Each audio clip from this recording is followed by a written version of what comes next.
um, nakita ko sa transcript na kahit anong sabihin ng tao na nakaupo doon, ng resource person, kukontrahin siya noong nagtatanong.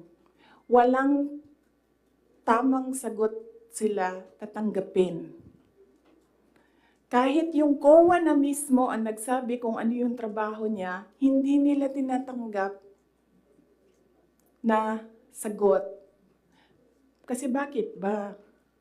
Kasi nga, sa simula, sinabi ko, gusto nila mag-impeachment.